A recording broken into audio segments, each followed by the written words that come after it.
whenever you can start buying Pokemon cards.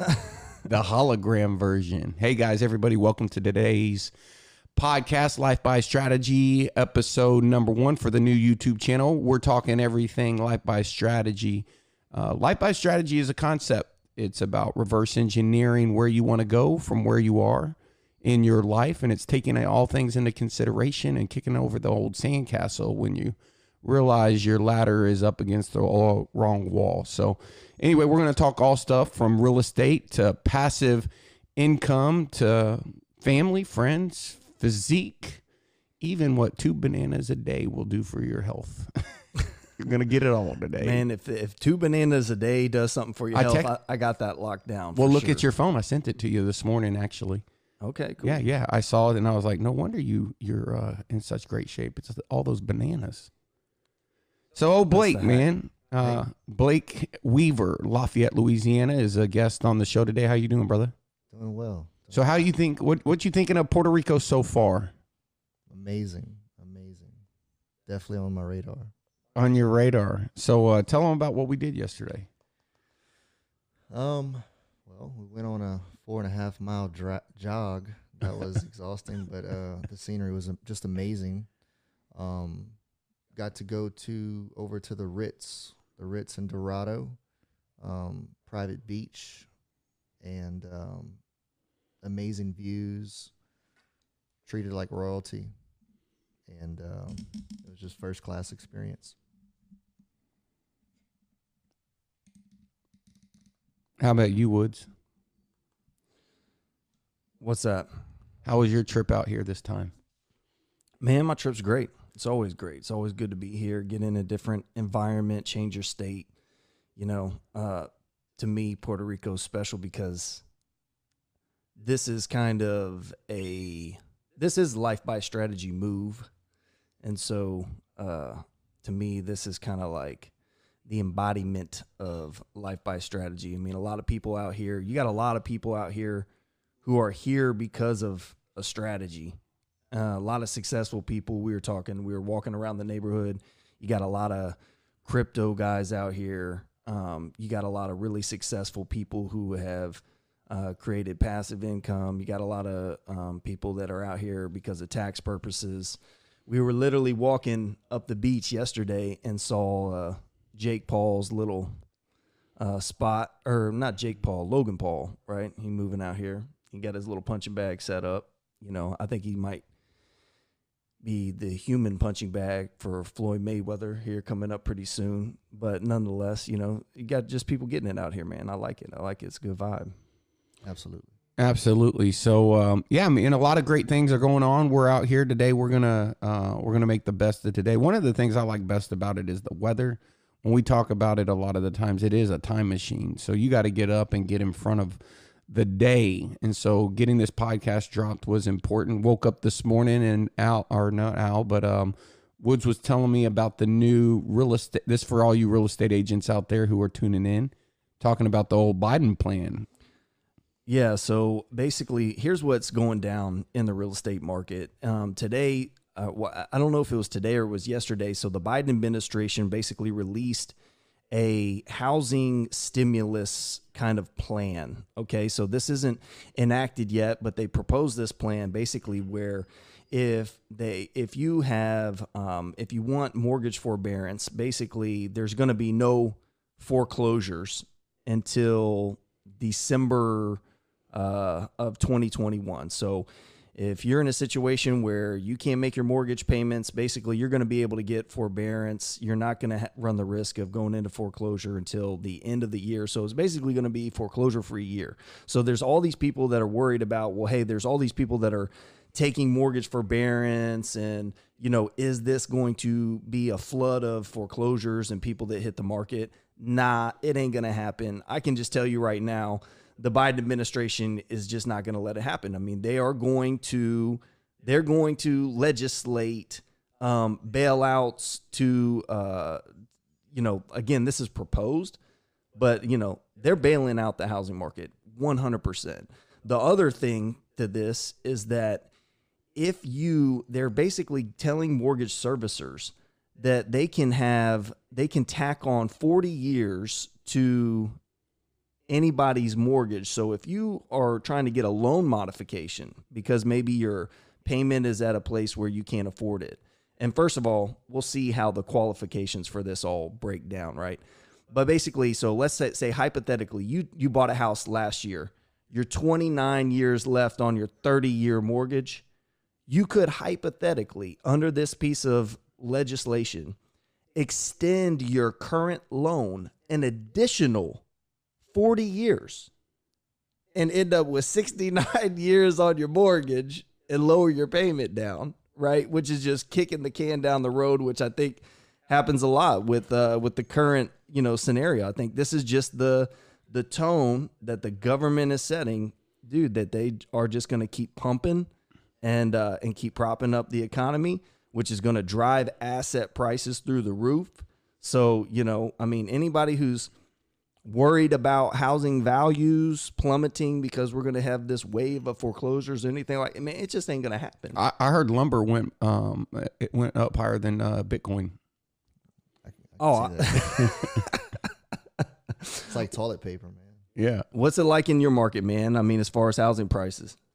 Prices have definitely going up. I work with a couple builders who recently told me that houses that they put under contract, 2 months ago, he's starting to have to eat some of the cost not to go up, on the price for his clients, and not to, really upset them. So what he's doing for the future is he's just going to automatically add on 20% for houses that he's starting now and in the near future. Yeah, man. Listen, the housing prices situation is going crazy, and it's not gonna. I just don't see it getting any better. I am.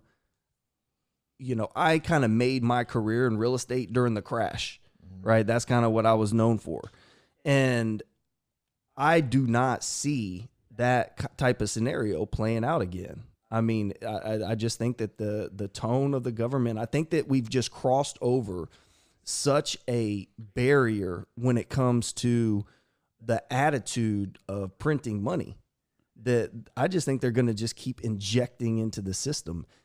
And it's got to be driving inflation. It's definitely inflating asset prices. We're hitting all-time highs in the stock market, housing market. It's crazy. I had a house we recently put under contract. We're going to be closing on in the next couple of weeks. And my client, we missed out on two different deals where we got outbidded. And so the third house she sees, and she was just like, she just fell in love with it. I said, look, how much do you love it? And she's like, I want to get this house. I said, well, we need to go up. We need to offer like $10,000 to $12,000 more than list price. And we ended up getting it. And she's happy. I'm happy. And just to show you, they're getting more than what list price is. Oh, yeah. That's just common, man. In Dallas, where we're at, we're seeing them even not in the highest ranges going $20,000, $30,000, $40,000, $50,000 over asking the price. Now, let me just add one thing here, just for the record. Everybody, I apologize. This is going to be, for all you technical people, y'all will like this. But we did reset up the studio here in Puerto Rico with the goal of getting this stuff. Normally, when the studio's set up and we're streaming live, I can see it on Facebook or YouTube. I can't see this anywhere. And since we're not plugged into the hard drive, I do have a little concern that we could spend a lot of time producing the show without anybody able to see it. So if you're listening to us right now live on Facebook, you probably know who I am because it's on one of my pages. Send me a little text to let me know that you have access to the show. Woods just confirmed, so we're good to go. Yeah, we're live on YouTube. So we're streaming live on YouTube. So some of our programs that we use, we can stream through multiple channels. Unfortunately, the one that we're using right now, we're just streaming on YouTube. But, we're dropping a lot of content on YouTube. I know Michael's dropping a lot of great content on YouTube, especially if you are a real estate professional. My channel as well. Lots of fire. Okay, we got a plug for the Blake Weaver channel as well, right? That's right. All right, cool. Well, let's talk some YouTube. First of all, for all of you guys and gals out there who see this video not on YouTube, head over to youtube.com/Michael Reese. where we're going to be dropping the beginner's guide to YouTube. I mean, YouTube is, first of all, I saw a guy who I got into real estate a long time ago. He is probably one of the best success stories that's unknown, meaning people that I've influenced. This guy worked out in my gym. His name was Richard Soto, and he started a company called VIP Real Estate in Dallas. And I remember, I've known this guy since probably 2001. And the crazy thing about it is about 3 or 4 years into being in real estate, first of all, he came to the colony where I lived. He came to my house when I had roommates. I mean, this was back in the day. And I always liked this guy. And anyway, I saw him this morning on YouTube. He was in my channel library, and he was in my channel library last night with a different episode. He had, should you move to Dallas or Houston? And then right underneath him was old cousin Levi. Cousin Levi. If you're not doing YouTube right now, I'm serious. I'm being serious. If you want to see, so let me tell you Levi's story. And this entire interview is on the channel too. Again, youtube.com/Michael Reese. You want to see a couple guys who started a channel, and they literally put, I think it was 22 deals under contract in the first 90 days of the year, 230. Forgive me if I don't have the numbers exactly right. Give or take 10, 15%, 200,000, 230,000 and pending. These are people who are, and when I say pending, let me qualify that statement. These are people who've agreed to come to town, been approved, and we'll call them on the road. He's literally trying to find them a house. And then the total number was about 600,000 in his pipeline. And man, Wood, you were showing me some of the transparency and with what you were working with him on. And, not only is he doing a great job, this guy's he started his channel with a guy named Jimmy Webb, which we hired to do our full-time YouTube. And here's the thing with YouTube, and one of the reasons, and I'll just be straight transparent why we're producing this show. One of the guys that's a guy. So anytime that I do anything to be successful is I find the person who has done exactly what I'm trying to do, and then they got the results I want. And I just figure, hey, if I do what they do, I should get the results that they have. And so there's this kid named Meet Kevin. He started his YouTube channel. If you're not following Meet Kevin, go smash his subscribe button. His channel is off the charts. He's the one guy I think killing it right now. And Meet Kevin started following Meet Kevin, and Meet Kevin he's gotten to, and I'm paraphrasing, but a lot of these YouTubers, they'll share their earnings. And he's in the, this guy's, he's a young kid. He started in real estate. He also talks a lot about real estate investing and stocks, but he started his channel whenever we joined EXP.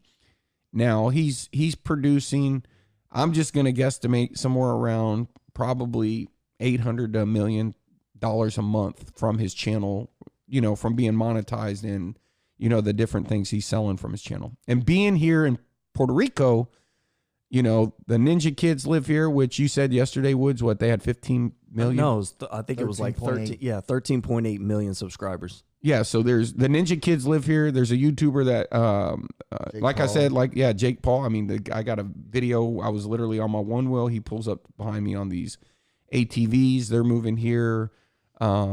There's a lot of different, I'm in a Facebook group with the guy who's a big crypto channel, and he's like, hey, I'm moving to Dorado. Anyone know about getting a car? But a lot of people here. And so it puts a lot of awareness on the platform, and there's a lot of myths. We're going to be producing a video that kind of debunks all the myths. But here's the thing. Like Blake said, man, I'm the type of guy is once I kind of see somebody, maybe I'm paraphrasing wrong, but you said, I do well with finding somebody, and well, actually what you said is if I wanted to get people to EXP, I just bring them out here and show them what y'all built, because once you see it, if you didn't know anything about it, but you saw the lifestyle, you said, I would want to know more about it. If I, Absolutely. And so, that's the thing with YouTube right now. So we're all in on YouTube now. To give some context here, this type of content that we're doing, it's quick editing, right? So Woods can put it on me. He can put the camera on Blake. He can go back to him. He can rotate back and forth. And that's going to give, right now what happens is we're sharing our opinion. Woods woke up this morning. He was telling me about did you see what happened to Biden? I was like, dude, we got to put that on the show.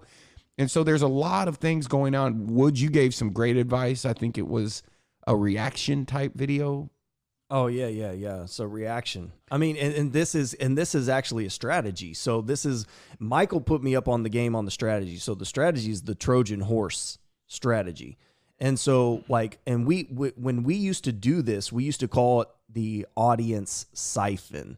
And we've done this for years. So we operated for probably 10 years. We had kind of a group, we called it the syndicate. At least that was kind of my nickname for it. And so a lot of times when you cooperate with people, you can have like affiliate relationships or things like that where you promote each other's stuff. And then I can edify Michael. Michael can edify me. We can refer business back and forth between different companies and things like that. So now he's got an audience with his people that know, like, and trust him. I've got my audience with people that know, like, and trust me. Blake got his audience with people that know, like, and trust him. And as we collaborate together, we can all build our own audiences, and I can siphon his audience. Blake can siphon mine. And but then comes the problem. Well, what about when you're trying to gain access to somebody's audience that you may not have a relationship with? Maybe you're trying to tap into somebody who has this giant audience that maybe you don't already have a relationship with that person. Well, one of the things, a common strategy, and you'll see this all over YouTube, is that you can film a reaction video to one of their videos, or you can film a reaction video to something that's popular. Yeah, that's like in the Biden. news. Yeah, like the Biden thing. I mean, right now, let's say if CNBC was, airing the Biden thing right now, you could take that video, play it, and then comment on it. And the point that I'm trying to make, this is my point, is that there's different types of content. And so one of the strategies is for us, my goal has been, right now we're doing partner interviews. So for those of you who've been following us for a while, we have a lot of real estate partners that have partnered with us. If you have not looked into partnering with us, think about this. I want you to imagine for a second that the best marketer came to work for you. Now imagine like the number one ISA took all those leads, and then imagine all they did was set appointments for you every day. Right? How different would your life be? For a lot of people, they're like, listen, I love working with the clients. I love going on listing appointments. I'm just not really good at marketing, and I'm not great at setting the appointments. For you guys need to check out the partnership opportunity, and it's an amazing opportunity. I think you can go to partnershipdetails.com. The point is that we do interviews. So Blake, I mean, you became a partner with us. Kind of tell us a little bit, just for, and again, I'm talking about putting out the content. But we do have cousin Blake here who is, from Lafayette, made a decision to come over. Great, was a solo producer, crushing it. Now you have a team. Share us your story. When did you partner with us? And tell us a little bit about how things are going for you. So I partnered with you guys first of the year, maybe just about 2 weeks after the first of the year. And I was a solo agent last year. Did 52 deals by myself, no TC, no assistant, no nothing. And I knew I wanted to scale my business to where I can get a little bit more freedom. And in order to do that, I needed to figure out who can get me to the finish line. And so that's why I partnered with you guys. And since then, I have recently started a team. I brought on 3 realtors. One of them is brand new, who I'm training and guiding. And then the other one is a third-year guy who is definitely doing some big things this year. He has a lot of stuff going on.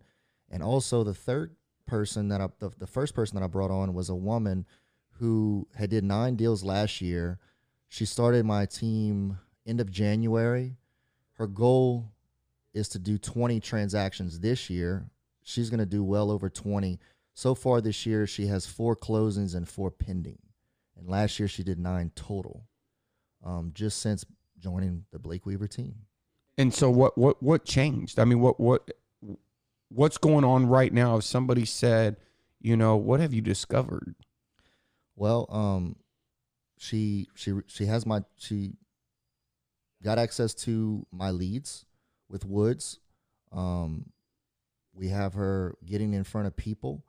That was her main thing, was just finding the business. She didn't And what I want to do is, you say with Woods, but I think really our value not articulated is value not appreciated. What you mean is that once you partnered with us, you got with Woods, reverse engineered a plan, built out a marketing and sales funnel, and started generating leads that you weren't generating prior to partnering with us. Correct. And what was the result of that? Like, give us an idea. Where are you at on that? Well, I know you have your biggest closing win Today. Biggest, did it come from those funnels? Yes. So give us a little idea of you're already doing 52 deals a year, solopreneur, hired 3 agents. Now, by partnering with us, one is we get to help you train them, because you're going to be able to get them certified as certified home buying and selling advisors through the National Association of Expert Advisors. Now they're going to be able to leverage a differentiated value proposition. They're going to be fully trained, so someone like you can stay in production and not be pulled out of production when you bring on a new agent. You have leverage, but you're also going to have leverage income, because you're not just making transactional income from yourself. But in order to do that confidently, you have to provide them leads. So you get with Woods and build them a funnel. And yeah, and since doing that this year, just not even for the team, but for myself, I did 52 transactions last year. So far this year, I've gotten 15 closings and 17 pendings. 32. And we're just finished the first quarter of the year. So my goal is to do 90 transactions, and I definitely should hit 90, if not just over. Solo. Yeah, I think 90 is too close to 100. I think you're going to break 100. I think so too. I mean, if the way it's going, I mean, I don't see why not. Yeah.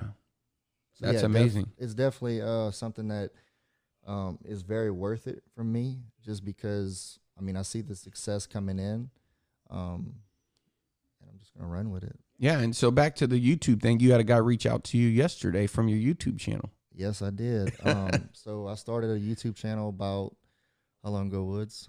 Man, I would say, what was that? About 3 weeks. About 3 weeks, Something like maybe that, maybe a month. Yeah. And I just started. I didn't know what to do. I didn't know what to make a video of. So what I did was I went to the top most recent searches in the YouTube, like for real estate agents, and I made my own content. Just figured it out, and I've gotten a lot of feedback from different realtors in our market, and also different potential buyers, for just making them feel, what's the word I can, like, just not necessarily trusting me, but just to, like, they understand the process of buying a house. I work with a lot of first-time home buyers, and so they don't know what they don't know. So by the videos that I recently made for them to watch for the home buying process, it gives them a lot of clarity to where they understand exactly what's going on, and they can trust me to get them to the finish line stressless. Yeah, I like that.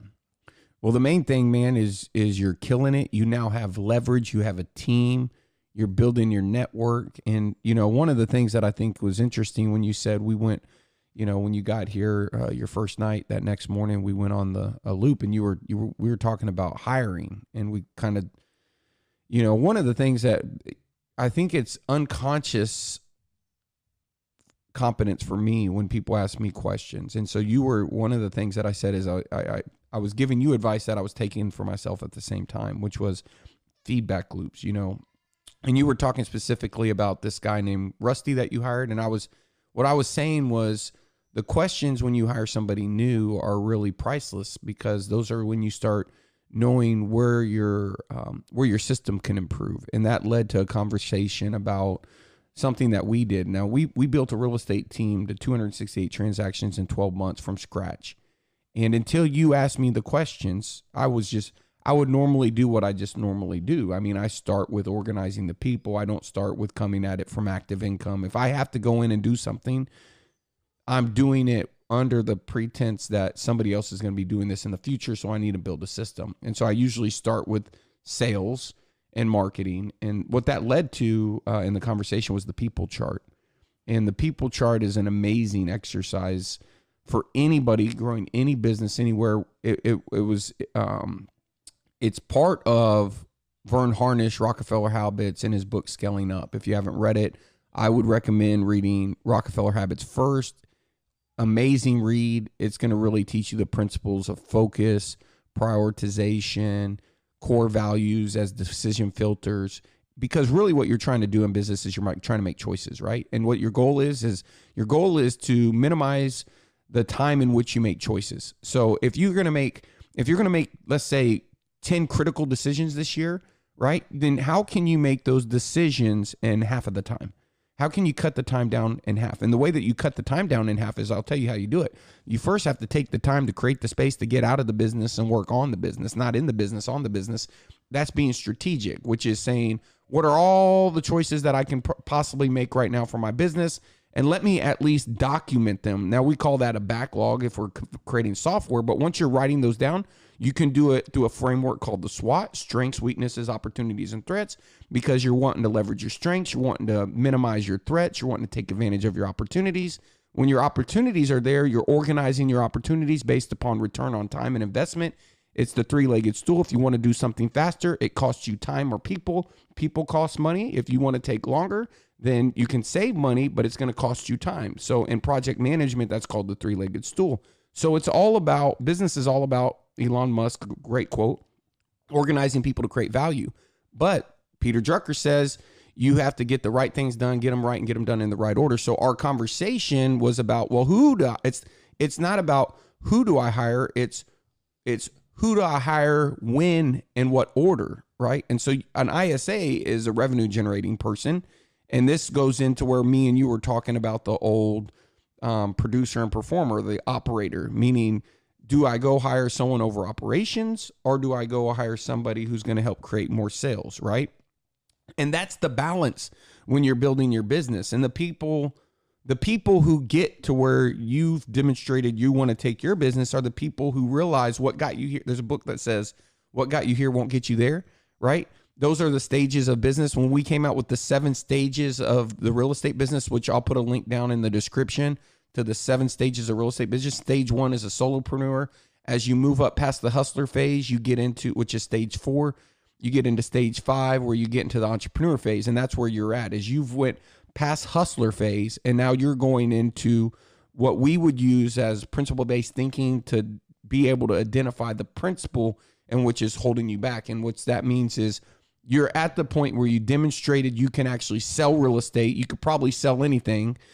You've done that. But now your limit is going to be based upon your time, because you can't scale. You can't scale your time. Your time is not scalable. You only have a limited amount, and you're probably some weeks, maybe not this week because you're here and you plan to be here, but some weeks you're maxed out, right? If you have a lot of things going on. And so that's when you have to start getting leverage. And so leverage is people.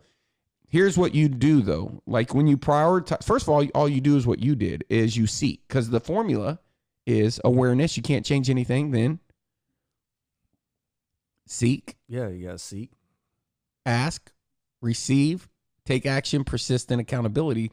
Those are the things that you have to do. So, I mean, seeking is, something, and this is, not to go off on a tangent here, but seeking is Jay Kinder's strength. Seeking is mine. What started our country? We bought a program that's sitting right over here. I'll show it to you in a second, on how to start a coaching program. Literally bought the book on eBay in 2003, 2004-ish, right at the end of 2003, 2004. On eBay, bought a binder this big. There was 2 of them on how to start a coaching program. We were seeking, right? We were seeking solutions to problems. So the real question is as an entrepreneur, your compensation is in direct proportion to the problems you solve. And you have to prioritize the problems, because everybody, even General Electric, when it was the 2nd largest company in the world, Jack Welch said, our biggest problem is we have limited resources. If the largest company in the world has limitations in resources, then I dang sure believe a real estate business is going to have limitations in resources. So the question is how do you scale your resources profitably? And that's when you have to balance the questions. Do I change the outcome? Do I not change the outcome? Is it revenue generating? Is it non-revenue generating? And all you're trying to do to take your business to the next level, once you've demonstrated that you can scale sales and you can scale marketing, and marketing specifically, because you can't scale sales without providing opportunities to marketing, right? But once you provided enough opportunities for you that it's like, hey, let's just double the budget and get more opportunities for other people. Once you've done that, then you have to go and put in all the infrastructure. And that's why in Rockefeller Habits, it says, the getting to your first million is not the hardest part. And then he breaks down why. And I told you this on our workout yesterday, that, in the book, it said from 5 million to 10 million, accounting and financials are going to be it's going to be your huge problem. And so here's the point with what I'm telling you right now. For you, it's going to be getting around the people who got what you want, and it's not modeling them, it's modeling how they think. And this is the book, Change Your Questions, Change Your Life. It's question storming all the questions that you need to have and organizing them in a place in which they're organized, and then seeking out the people who've who've answered the questions that you're already trying to answer. And then it's identifying, okay, well, this one I can't afford today, but I can afford it at this point. And it's now creating, hey, when am I going to plan on making this decision? This decision I'm going to make here. This decision I'm going to make this at this point. And it's over time, it's building an organization by organizing the decisions that you're going to make, getting leverage with other people. And that was a little bit of a tangent, but the reason it was is because here's the thing. I felt like when I was talking to you, we were dropping a podcast. I did. We were talking, and I was like, man, how do you take these great questions Blake's asking and then produce that content for the world, right? Because I would have never thought of telling someone the people chart, but right when you told me, I remembered the first thing that I did was I took out the old people chart and I wrote down all the functions. The people chart is basically names in the box. It was marketing, sales, head of company, and every one of those names in the boxes there. We even had listing manager, who puts out the sign. We had courier. Well, when you start, it's you. Now, you said there's a guy in your market that'll put out your sign. So now you could put somebody else's name in that box. Right. But for a lot of people, they're still putting out their signs. And so they don't realize that some of these are variable expenses, like a sign. You only put out a sign when you get a listing, and you can outsource that. And so as you go through the different functions of the company, and you know what's fixed and what's variable, and then you can prioritize and you can increase your decisions. And here's the thing. Your biggest constraint is never the problem. It's how you're thinking about the problem. Your biggest constraint is not the problem. The problem is solvable. All problems have a solution. Listen, if money can solve your problem, then you don't have a real problem. There's people that have woke up today and they have a real problem and money can't solve it. They're waiting for the doctor to come back into the room. So while you're here with your health and you're in a situation and you're playing this business game of entrepreneurship, you can solve the problem. Yeah, I think that too. One of the things that you mentioned with the with the people chart, I like the word functional org chart. Like, I'm just trying to take this and think about how it actually gets implemented. Is like when you list out all the functions in your business, literally, here's all the things that I do. What do I change the outcome in? What do I not? The revenue generating versus non-revenue generating activities. And then you start exercising, well, man, who could do this for me? Whose name could I put in this box? Anytime I'm such a visual person. So it helps me to communicate when I draw. If we had a whiteboard right now, I'd be drawing on the whiteboard. Yep. And when I list out, even when we were trying to figure out a production schedule for YouTube, and okay, here's all the functions that go into a YouTube video. First of all, you got to, do some research, figure out what is your topic? Where are you going to add value to somebody? Okay, here's all the topics. Okay, now here's the research, phase. Okay, now the next step is actually, creating an outline. Then the next step is shooting the video. And then the next step is editing the video. Then there's publishing and doing all the SEO, part of the video. Then there's the promotion of the video. And so if you have all your names in those boxes, you are not going to produce a lot of videos. You get burnt out. Yeah. And people that have maybe a successful YouTube channel, maybe they think that person is doing all those functions. No, they got a team of people behind them making that work in any organization, in any company. And I think that the trap in real estate is for solopreneurs, solo agents, thinking that they have to do all of those functions, until they can build a team. until they can build a team. No, the way that you do this early on is you look for all of those variable expenses, look for all of that stuff. Like when you said that you did 52 transactions with no transaction coordinator, no nothing, I was like, I'm like, first of all, that's impressive, but at the same time, it's a slam on yourself of like where your mind was at the time, because you were just trying to figure it out like everybody else, right? Because you didn't maybe have that leader, that's somebody that's telling you like, dude, day one, you have a transaction coordinator. Day one, you have somebody putting your listings entering it into the system. Like, because that, you're not changing the outcome on that. You know, your time needs to be face to face, right? Yeah. Yeah. I mean, like, as you've been starting to kind of implement those systems, building the team and stuff like that, how's that? Have you started to feel different, you know, as a leader in your organization versus just doing it? Yes, absolutely. So I think like my biggest thing right now is I'm training my mind, myself, to think like a leader and not like a solo player, like I have been, just getting it done, doing whatever it takes just to get it done. But understanding that in order for me to scale my business and be better, and have more freedom, I need to piece the puzzle with the right people. There's a book called Who Not How.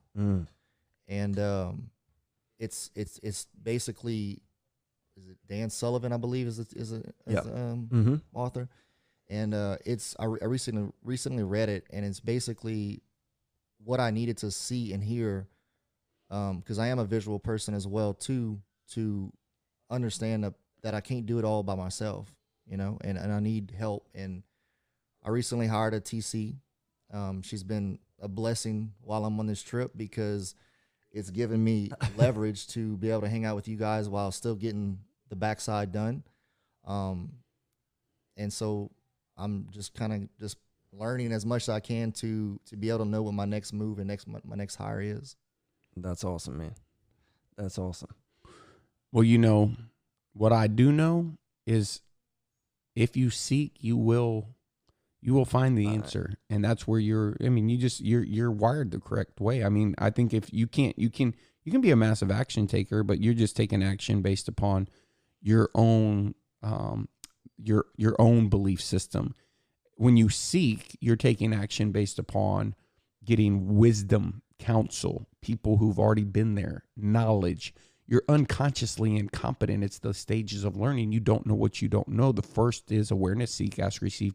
Awareness. Until you have awareness of that, oh man, you know, here's the thing. I do it all the time. I'll talk to some every week. I say, what's the one thing I need to get done this week? Where do I need to make a decision on? And I'll do it daily. So this morning, when I woke up this morning, I was working my car deal, right? This morning, I have to get this car deal done.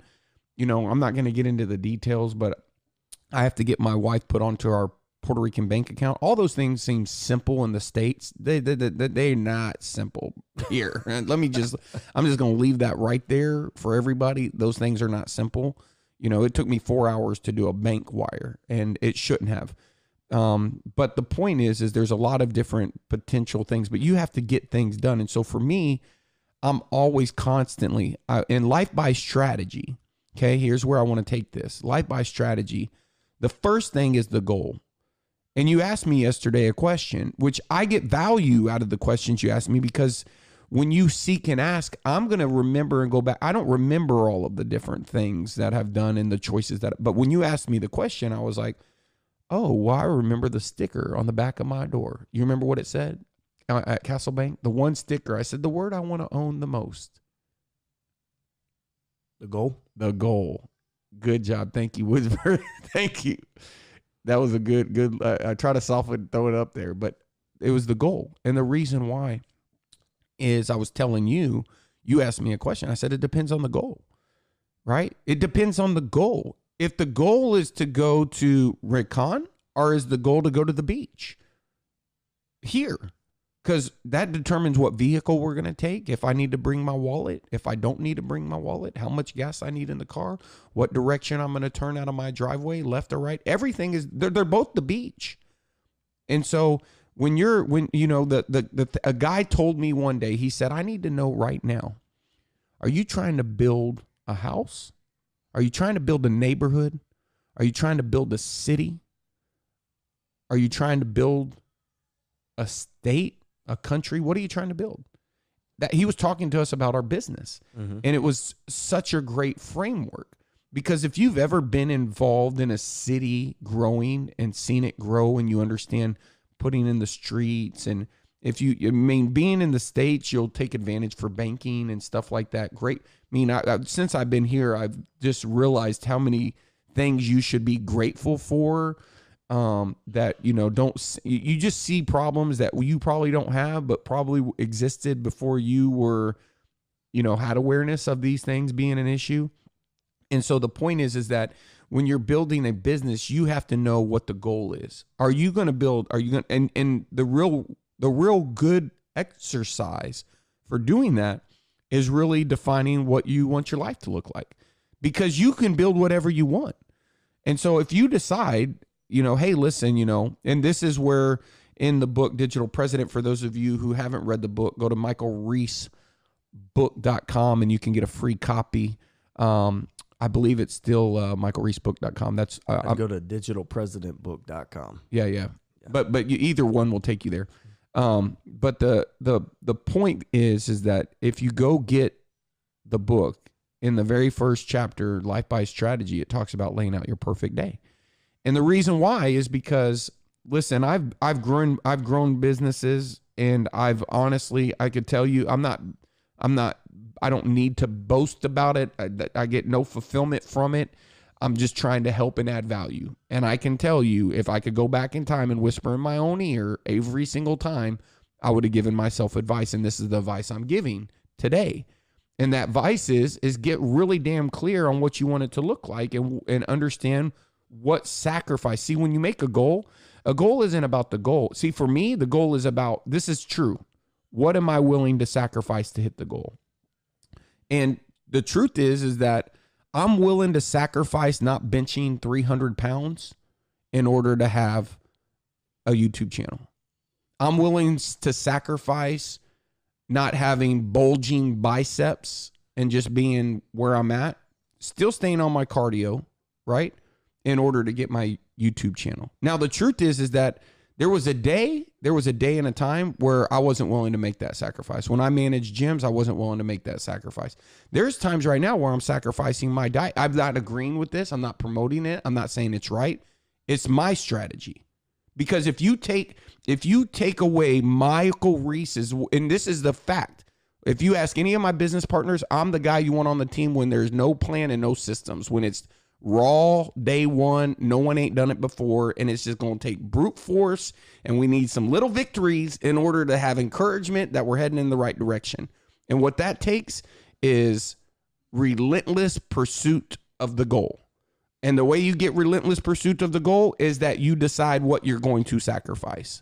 And sometimes, and I'll tell you what's messed me up, and I've never said this publicly before, having kids.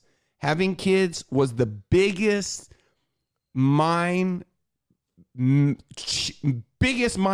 that I went through in my life. I shared this with someone, but I'm trying to share this stuff publicly now, because when I had my first son, I went from being the guy that would stay in the meeting till you wanted to. I mean, I remember recording videos in the Chinese restaurant, closed at 10, and we were downtown Dallas, and we didn't, and Jay can tell you, we've told this story, we didn't get out of there till midnight, and Jay would drive down. We shoot videos all the time. One of the first people shooting videos in the real estate community. We weren't putting them on YouTube, we were emailing them out, but we had made the goal that we wanted to own video back in 2006, right? So what are you willing to sacrifice? When I had my son, this is where it messed me up, is that I thought, first of all, I would sit there and I read to him, he's like, he don't understand what I'm saying, right? And I'm spending a lot of time, when they're real small and they tell you got to do skin to skin, y'all remember that? Mm-hmm. Then you got to read to them. And I read to my son every single day until we wrote the book, Digital President. Pretty much every single day until we started writing that book. And writing the book, I made the decision I was going to sacrifice not reading to them. Well, the truth is, in writing the book, I had to organize my thoughts. And part of writing the book or creating a video or doing this type of thing that we're doing where you're producing content, you get really, really clear. You know what you do? You start thinking. That's what you do. You start thinking, because you can't fake it. right? You got to really actually put some context into your ideas and your methods and your philosophy. Maybe you never had to articulate them before, but now there's actually people listening, and you have to be able to say what you're trying to think, and you got to be able to say what you're trying to do, and you got to be able to answer questions. So you start materializing. Chapter 1, it was like, well, shoot, what's the goal? What are we trying to do? We wrote them down, and we said we wanted passive income. In April of 2018, my passive income was less than $350 a month.